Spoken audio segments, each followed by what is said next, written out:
ओम श्री गणेशाय नमः। ओम गं गुरुवे नमः। ओम नमः शिवाय। शिवजी सदा सहाय। वायवीय संहिता उत्तरखंड अध्याय 33, 34, 35 और 36। पारलौकिक फल देने वाले कर्म, शिवलिंग महाव्रत की विधि और महिमा का वर्णन। उपमन्यु जी कहते हैं, यदुनंदन, अब मैं केवल परलोक में फल देने वाले कर्म की विधि बतलाऊंगा। तीनों लोकों में इसके समान दूसरा कोई कर्म नहीं है। यह विधि अतिशय पुण्य से युक्त है और संपूर्ण देवताओं ने इसका अनुष्ठान किया है। ब्रह्मा, विष्णु, रुद्र, इंद्र आदि लोकपाल, सूर्यादि नवग्रह, विश्वामित्र और वशिष्ठ आदि ब्रह्मवेता महर्षि, श्वेत, अगस्त्य, दधीचि तथा हम सरीखे शिव भक्त, नंदीश्वर, महाकाल और भृंगेश आदि गणेश्वर, पातालवासी दैत्य, शेष आदि महानाग, सिद्ध, यक्ष, गंधर्व, राक्षस, भूत और पिशाच, इन सब ने अपना अपना पद प्राप्त करने के लिए इस विधि का अनुष्ठान किया है। इस विधि से ही सब देवता देवत्व को प्राप्त हुए हैं।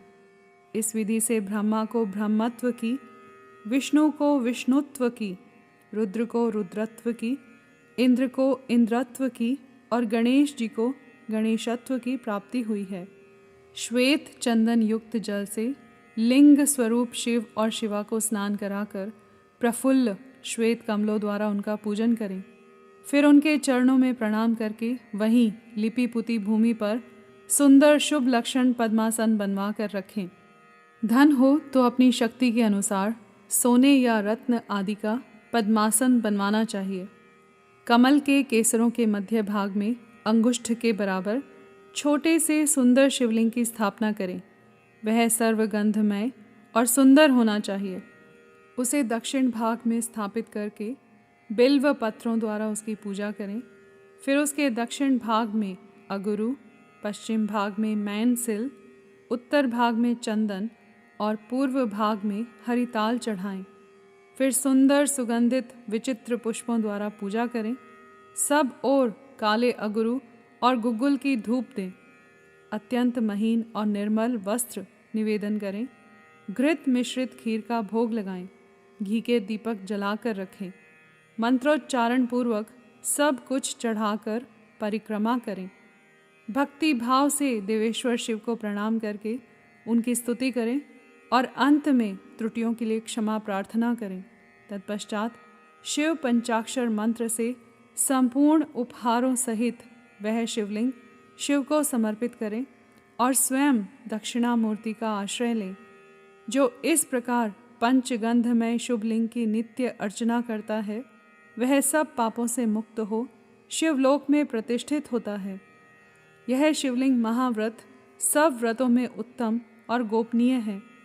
तुम भगवान शंकर के भक्त हो, इसलिए तुमसे इसका वर्णन किया है।